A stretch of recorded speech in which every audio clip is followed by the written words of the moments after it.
Hi, Deepika here with you again. So let's together find something today we can be in awe of. Maybe just this, that I have an audience that I can't see, but I can sense, which means that there is a way I can be in touch with a higher way of appreciating the good things that come my way. Now, if being in awe of something bigger and greater than your little self doesn't come easy to you, then perhaps it's time to get a bit more educated on this complex emotion called awe. And if we attempt to define it, we may get nowhere close to what we actually experience as awe. Because some life experiences simply defy description via words. And when we come in contact with any mystifying life element, more than a description of what we see visually, the flurry of sensations created in our body are perhaps what we seek to really understand. So one dictionary meaning of awe is a feeling of reverential respect mixed with fear or wonder. And how would you define respect in terms of what you feel inside?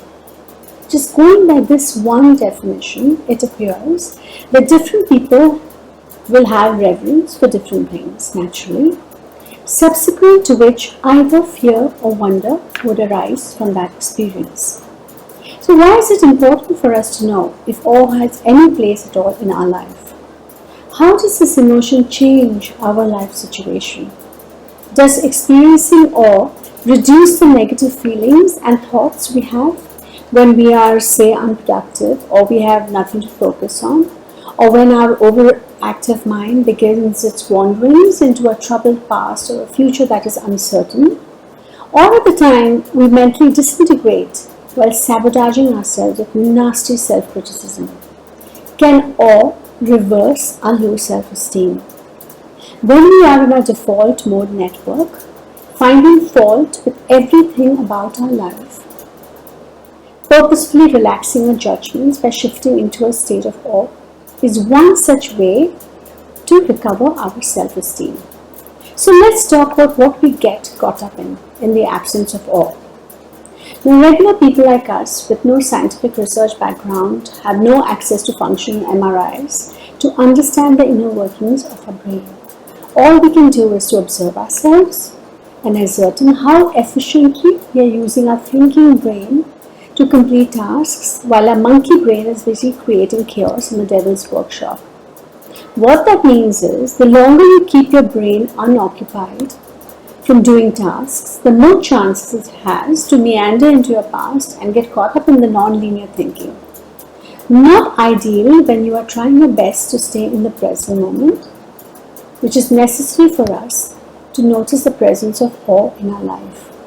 Because only when you are in the present moment, when you are right here, are you in full conscious cognitive recognition of what is happening with you, what is happening around you.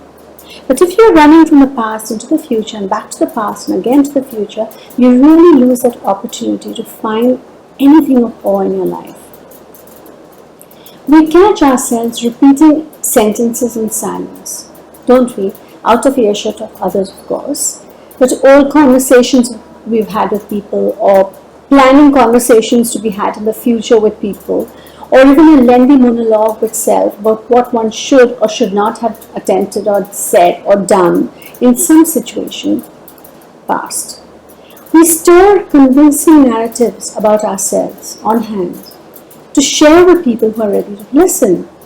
Is the mind-wandering ability of a default mechanism in the brain to wander aimlessly.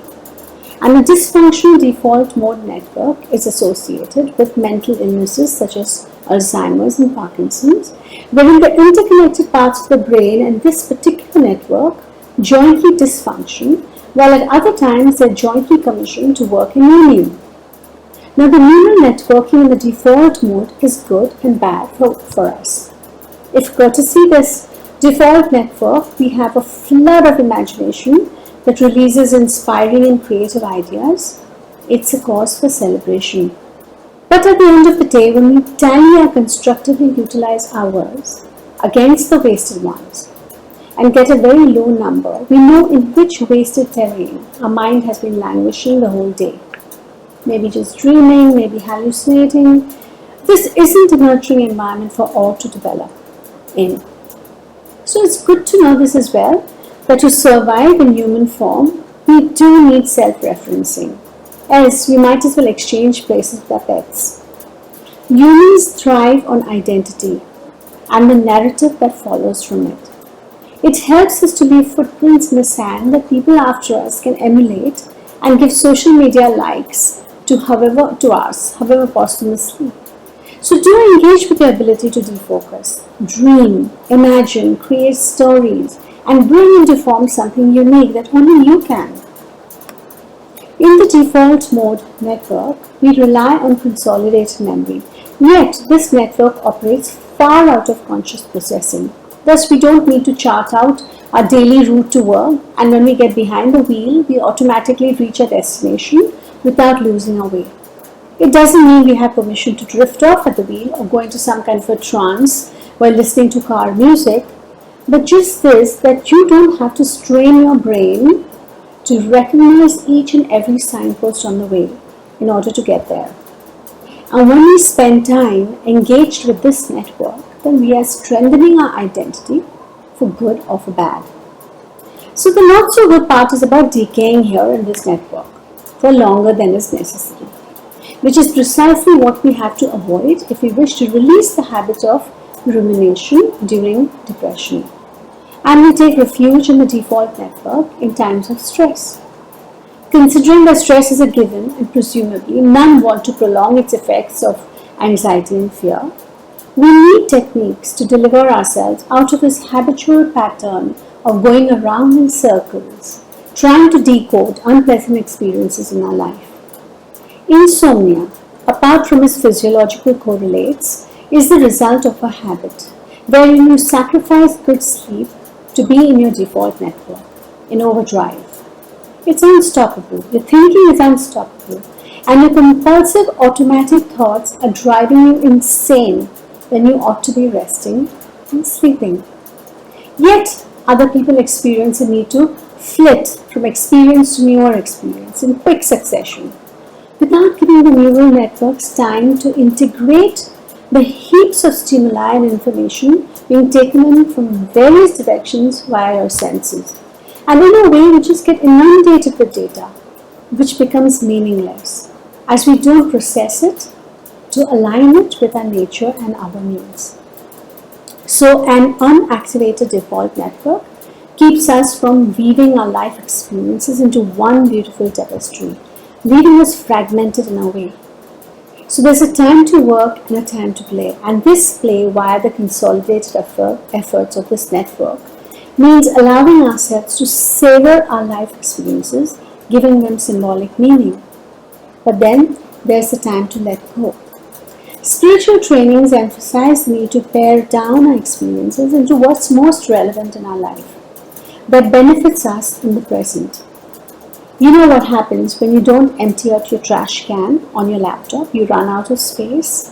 In quite the same way, you forget to eliminate what's outlived its usefulness in your life, and you end up wallowing in negative thinking, in flippant beliefs, in torturous feelings, and you expect a different outcome from unhappiness. Living with unhealed trauma is similar, leaving yourself open to unsuspecting triggers in your present life, releasing a cascade of old sad memories. So to be in awe, we have to slow down to begin noticing little things around us. Meditation is a proven method for all ages to switch off the default network that keeps us accelerated in the world of thoughts. Mental illness too cuts across all ages, starting from the very young, and it takes consistent meditational practice to de-link these old pathways. Even after decades of practicing meditation and mindfulness, we can lapse into loop thinking. And one of the ways to get out is to engage in creative work and disengage from idling. Exercising. Exercising too can jam the brakes on the default network. A client had once shared that jogging kept her from falling apart, for in its absence, her mind would go crazy with worry. In therapeutic practice, as a general rule, These options are suggested to clients and find favor with most unless they don't or can't make time from their much too busy lives. So if you are possessed by the default mode network in your brain, you are probably feeling stuck in old patterns that make you self-absorbed to an unhealthy level. And to counteract this tendency to brood about yourself, you need a larger context in which to place yourself. You need to be in awe of something that diffuses your default way of looking at life and to harness its rich potential instead. Look around you, really look, with a keen sense of inquiry, probably for the first time. You will see something that holds your attention way above your self-absorption. And we don't need peak experiences to stop us in our tracks. We don't have to climb Mount Everest to get a clear view of our world. We can get that clear view right here, right where we are standing, even in a simple act of a trail of ants slowly and deliberately making their way across our horizon. And when we are captivated by what we see, it's enough. It's really enough to take us into a sense of amazement about the miracle of life. Thank you for your attention. These days, to get another's attention itself is a matter of awe. Considering the huge number of diversions out there for people that could have ensnared you. More importantly, thank you to Help Library for its dedication towards bringing people a chance to see life differently. Thank you so much and goodbye. Help Talks are daily health-related talks held at Health Education Library for People, Mumbai, India. For more information visit www.healthlibrary.com. Subscribe to Help Talks channel. Be better informed about your health.